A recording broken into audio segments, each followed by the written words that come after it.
Take bye Anamika classes में आप सभी स्टूडेंट्स का दिल से स्वागत है। क्लास एआई की सीरीज जो मैंने अभी चलाई है, मैंने देखा कि आप सभी बच्चे उसे बहुत ही ज़्यादा पसंद कर रहे हैं, लेकिन लाइक सब्सक्राइब करना भूल जा रहे हैं। तो प्लीज़ लाइक सब्सक्राइब भी करें और कमेंट भी ज़रूर करें अगर आपको कोई चीज़ समझ में नहीं आ रही। तो हमने कम्युनिकेशन स्किल जो कि यूनिट 1 में था, उसको बहुत ही डीपली हमने उसको एनालाइज किया है और उसको पढ़ा है। तो सेकेंड यूनिट जो कि आपका सेल्फ मैनेजमेंट स्किल है, उसमें आज हम इसको पढ़ेंगे। सेल्फ मैनेजमेंट स्किल क्या होती है? एक बहुत बड़े स्किल जो हमें सीखनी है, हमें करनी है अपनी पूरी लाइफ में। आपको अगर सेल्फ मैनेजमेंट करना नहीं आएगा तो आप कहीं ना कहीं अपनी लाइफ में पीछे रह जाएंगे और डिप्रेशन का शिकार भी हो सकते हैं।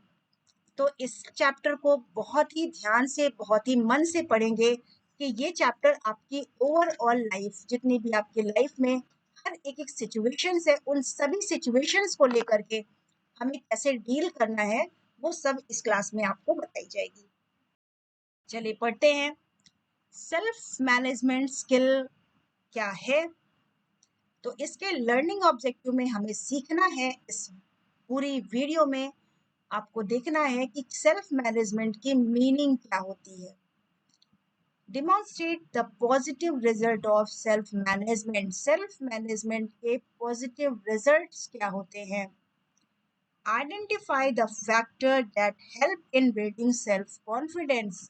तो सेल्फ कॉन्फिडेंस बिल्ड करने के लिए फैक्टर्स क्या होंगे और वो किस तरीके से हेल्प करेंगे?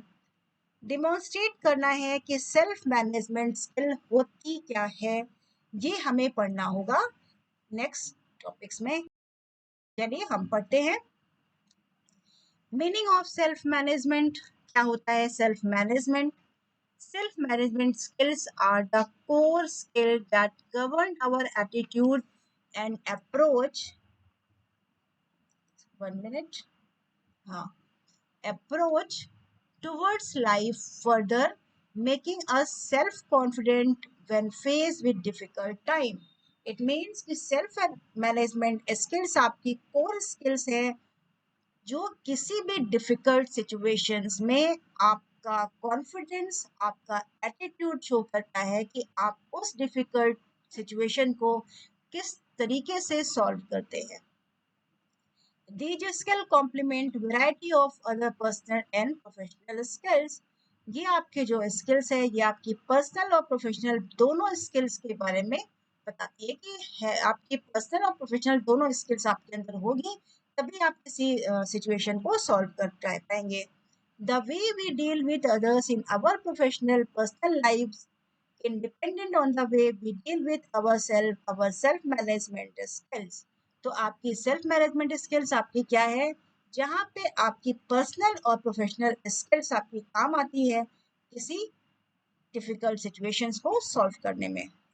जब आप अपने सेल्फ मैनेजमेंट स्किल को बिल्ड करते हैं तो ऑटोमेटिकली आपका कॉन्फिडेंस आपका बिल्ड होता है किसी प्लीजेंट और अनप्लीजेंट सिचुएशंस को सॉल्व करने के लिए, जो कि हमारी डे टू डे लाइफ में आनी ही आनी है। हमें कुछ अच्छी सिचुएशन भी मिलेंगी, कुछ बुरी सिचुएशंस भी मिलेंगी, और उन दोनों सिचुएशंस में आपका जो कॉन्फिडेंस है, आपकी जो सेल्फ मैनेजमेंट है, आपके जो अदर्स को मैनेज करने का भी जो स्किल है।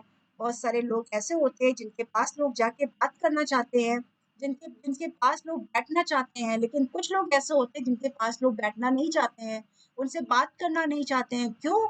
क्योंकि वो पर्सन खुद ही इतने नेगेटिव होते हैं कि वो दूसरों को भी नेगेटिव कर देते हैं। कई बार आपने सुना होगा कि हमें उनसे मिलने में बहुत अच्छा लगता है। क्यों? क्योंकि वो पॉजिटिव बातें करते हैं, वो आपको क्या करते हैं, आपको मोटिवेट करते हैं, आपको एम्पावर करते हैं आगे बढ़ने के लिए। ठीक है, तो ये जो मैनेजमेंट स्किल है, ये आपकी पर्सनालिटी को भी शो करता है कि आपकी पर्सनालिटी क्या है। ओके, तो यहाँ पे क्वालिटीज आपकी क्या है? हम ये कहेंगे कि self management skill refer two cluster of our personal quality such as personality traits, social graces, and ease with language, personal habit, friendliness, and optimism that differentiate us from other people to varying degree. ठीक है। Varying degree का मतलब यहाँ पर ये नहीं है कि आपको कोई डिग्री मिल जा रही है, यहाँ पर ये है कि डिफरेंट सिचुएशंस में आप डिफरेंट लोगों के साथ किस तरीके से डील कर पा रहे हैं, अपनी बातों को किस तरीके से रख पा रहे हैं, दूसरों की बातों को किस तरीके से हम सुन रहे हैं, ये भी एक बहुत बड़ी स्किल है। अगर हम सिर्फ अपनी ही बात को बताते जा रहे हैं, दूसरे की बातों को समझ नहीं रहे हैं, सुन नहीं रहे हैं, तो वो जो सेकंड पर्सन है वो कभी भी आपसे बात नहीं करना चाहेगा। Our self management skill involves, क्या क्या इन्वॉल्व होनी चाहिए? तो एबिलिटी, क्या कौन सी एबिलिटी? अपने इमोशंस को मैनेज करने की ability. To manage others by mapping their moods, दूसरों के मूड्स को मैप करना है, करके दूसरों को कैसे मैनेज करना है। हारमोनियसली दूसरों से कैसे वर्क कराना है। Openness to learning new ideas, अपने आप को कोई सुप्रीम पावर मत समझिए, हमें हर कदम पे हर सिचुएशन में कुछ नए नए आइडियाज को हमें लर्न करना पड़ेगा। Tolerance to not so pleasant situation and differences in opinion, तो आपका टॉलरेंस काम आना चाहिए जहाँ पे आपकी नॉन प्लीजेंट सिचुएशन हो और दूसरों से अगर हमें ओपिनियन उनके डिफरेंस लग रहे हैं, मतभेद हो रहा है उनकी बातों को समझने में, तो आपको कहीं ना कहीं थोड़ी सी सहनशीलता रखनी पड़ेगी। Readiness to accept people from different culture, different cultures के लोग हैं तो उन्हें एक्सेप्ट करने के लिए आपकी तैयारी होनी चाहिए, आपका रेडीनेस होना चाहिए। Our willingness to make things work in our personal and professional life, तो पर्सनल और प्रोफेशनल लाइफ में आपकी विलिंगनेस होनी चाहिए अपने वर्क को करने के लिए। Our ability to manage situation by weighing it situation and patterning our action accordingly, तो ये सारे हमारे क्या है, सेल्फ मैनेजमेंट के स्किल्स हैं जो आगे हमें काम पढ़ाया क्या था। ये देखिए यहाँ पर ये रहा, the ability to participate as a member of team, कौन सा स्किल है आपका? इंटरपर्सनल स्किल है। ओके, ये नेक्स्ट हमने पढ़ लिया था, ये क्वेश्चन आपके ट्रू फॉल्स है, इसको बस आप पढ़ लीजिएगा कि इंटरपर्सनल स्किल क्या आपकी आईक्यू पे डिपेंड होगी? आप बताइए कि इमोशनल आईक्यू पे। आईक्यू और ईक्यू क्या है? आईक्यू हमारा कॉग्निटिव स्किल होती है, जो आपका दिमाग से काम करते हैं वो हमारा क्या हो जाएगा? आईक्यू। ईक्यू क्या होगा? इमोशनल क्वालिटी, ये आपकी नॉन कॉग्निटिव स्किल, यानी कि आपके संज्ञान में सारी चीजें नहीं आएंगी, कुछ चीजें हमें इमोशनली भी काम करना पड़ेगा, और इमोशनली काम हम करते हैं तो कहाँ पे आता है? इंटरपर्सनल स्किल में आता है। ठीक है, यहाँ पर identify the factors that help in building self confidence, तो सेल्फ कॉन्फिडेंस क्या है आपका और कौन कौन से फैक्टर जिम्मेदार हैं? पहला आपका है locus of control. Locus of control क्या होता है? ये ऐसा कंट्रोल है कि आप किसी काम को किसी सिचुएशन में हैं और उस सिचुएशन से बाहर निकलने के लिए या उस सिचुएशन को सॉल्व करने के लिए आपको कौन कंट्रोल कर रहा है? क्या आप अपने आप से कंट्रोल हो रहे हैं? क्या आपको सेल्फ कंट्रोल किया जा रहा है? या आप किसी दूसरे के द्वारा, किसी दूसरे के से गवर्न हो रहे हैं, कंट्रोल्ड हो रहे हैं? ठीक है, तो ये आपका लोकस ऑफ कंट्रोल है। दो तरह के लोकस ऑफ कंट्रोल है, इंटरनल और एक्सटर्नल। इंटरनल कंट्रोल क्या होता है? जब आप खुद से अपनी सिचुएशन को सॉल्व करते हैं, कंट्रोल बाय सेल्फ होते हैं, तो वो आपका इंटरनल लोकस कहलाता है। और अगर कंट्रोल बाय अदर्स हैं या सिचुएशन से आप कंट्रोल होते हैं, तो वो हमारी क्या होती है? एक्सटर्नल लोकस हो जाती है। ठीक है, सेकेंड पॉइंट आपका है सेल्फ इफिकेसी। ठीक है, आत्म प्रभाविता, यानी कि खुद को कैसे हम, खुद का प्रभाव, ठीक है, किसी वर्क को करने में आप कैसी कॉन्फिडेंस का से सामना कर रहे हैं या आप डिमोटिवेट हो जा रहे हैं, ये आपके सेल्फ एफिकेसी में आता है। ठीक है, तो यहाँ पे कह रहे हैं कि it refers to a belief about your own ability to deal with events and challenges, किसी चैलेंजेस या इवेंट्स को डील करने के लिए आपकी जो एबिलिटी है, यानी कि आपका जो सेल्फ बिलीफ है कि मैं इस इवेंट या चैलेंजेस को सॉल्व कर लेंगी, कर लूँगा या कर लूँगी, तो ये हमारी सेल्फ एफिकेसी कहलाती है। High self efficacy result in ability of staying happy. अगर आपकी सेल्फ एफिकेसी हाई है तो आप हमेशा खुश रहेंगे, आपका कॉन्फिडेंस बढ़ता जाएगा, आप नंबर ऑफ सिचुएशन में वैलिड सिचुएशंस को डील करने की क्षमता आपके अंदर बढ़ जाएगी और नंबर ऑफ डिग्रीज डिफिकल्टीज को भी आप अच्छे से सॉल्व कर पाएंगे। ठीक है, it has also been observe that success in your previous situation में lead to increase self efficacy for your present and future challenges. इसका मतलब ये है कि ऐसा ऑब्जर्व किया गया है कि अगर हम प्रीवियस सिचुएशन में सक्सेस हो जाते हैं तो आप आगे आने वाले किसी भी सिचुएशंस को आप अच्छे से अपनी सेल्फ एफिकेसी के थ्रू आप उसे सॉल्व कर सकते हैं। ठीक है, नेक्स्ट हमारा है सेल्फ एस्टीम। तो सेल्फ एस्टीम क्या होती है? It is your general feeling of self worth. आपकी सेल्फ वर्थ क्या है? आपकी पॉजिटिव फीलिंग, आपका एटीट्यूड किसी भी सिचुएशन से किसी की सिचुएशन को सॉल्व करने के लिए हमें चाहिए। ठीक है, it is your general feeling of self worth. Individual with high self esteem have positive feeling about themselves. अपने आप में वो क्या कर रहा है? पॉजिटिव फील लगता है। while those with low self esteem are strongly affected by what other think of them, या दूसरे आपके बारे में क्या सोच रहे हैं, नेगेटिविटी आपके अंदर हो जाती है, लोगों के द्वारा आप क्रिटिसाइज किए जा रहे हो तो आप अपने आप से अपना सेल्फ एस्टीम लो कर देते हैं। क्या ऐसी एबिलिटी आपके अंदर है? क्या ऐसे लोग सेल्फ मैनेजमेंट कर पाते हैं? शायद कभी नहीं। तो सेल्फ एस्टीम जब आपकी हाई रहेगी तो अदर्स आपके बारे में क्या बोल रहे हैं, कैसे बोल रहे हैं, कल वही लोग जब आप एक हाईएस्ट पीक पर पहुंच जाएंगे तो आपको वही लोग जो आपको क्रिटिसाइज कर रहे हैं, जो आपको कुछ ना कुछ बोल रहे हैं, वही आपकी तारीफ करेंगे। ठीक है, तो सेल्फ मैनेजमेंट ये भी आपको सिखाता है कि आगे चल के किस तरह से हमें लोगों का सामना भी करना है, लोगों की बातों को इग्नोर करके हमें अपने आगे का जो पथ है, जो मार्ग है, हमें उस पर बढ़ते जाना है। ठीक है, नेक्स्ट फैक्टर आपका है सेल्फ मॉनिटरिंग। सेल्फ मॉनिटरिंग क्या है?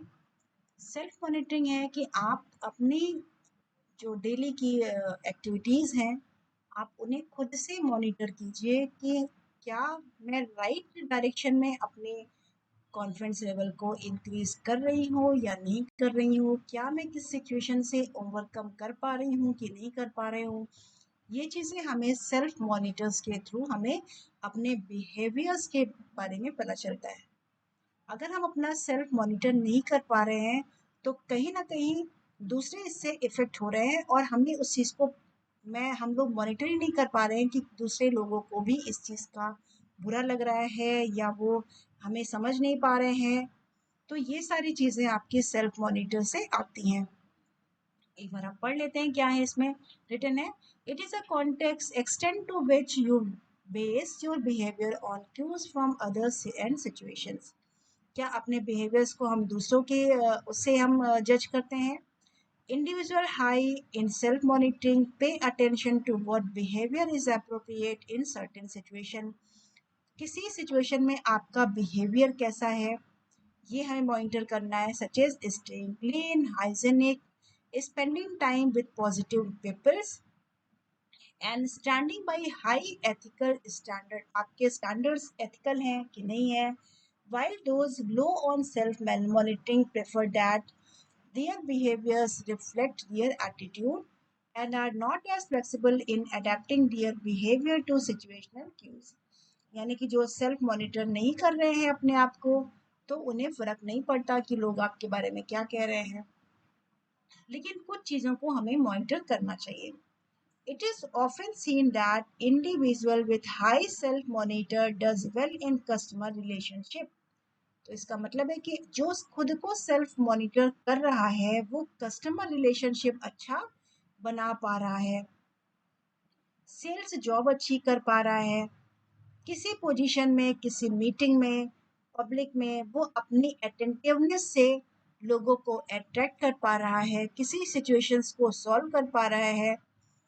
लेकिन जो लो सेल्फ मॉनिटर्स लोग हैं वो अपनी जॉब को भी बहुत अच्छे से एग्जीक्यूट नहीं कर पा रहे हैं, उन्हें डिस्कम्फर्ट रहता है, वो अपनी चीज़ों को सेल नहीं कर पा रहे हैं।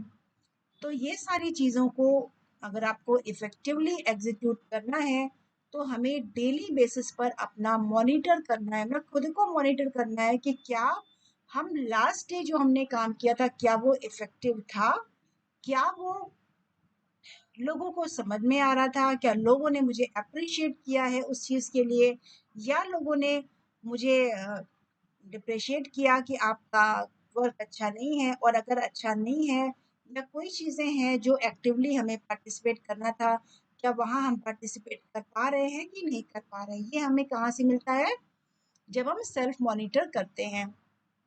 नेक्स्ट फैक्टर जो हमारी सेल्फ मैनेजमेंट स्किल को इफेक्ट करता है वो है पॉजिटिव थिंकिंग।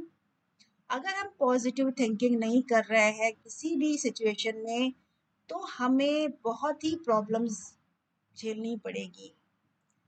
पॉजिटिव थिंकिंग आपको एक नया रास्ता, अगर आपकी बहुत ही डिफिकल्ट सिचुएशंस भी है तो वहाँ पे भी एक नए रास्ते को खोजने में आपकी मदद करता है।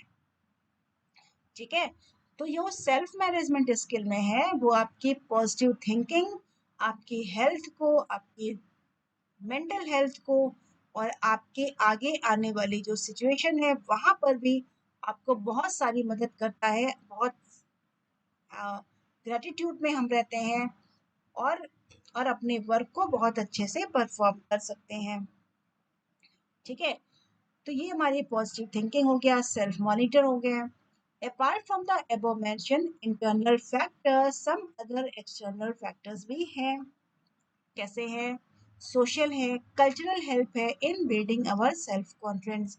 तो सोशल और कल्चरल हेल्प भी हमारे सेल्फ कॉन्फिडेंस को बढ़ाने में बहुत ही ज़्यादा महत्वपूर्ण है।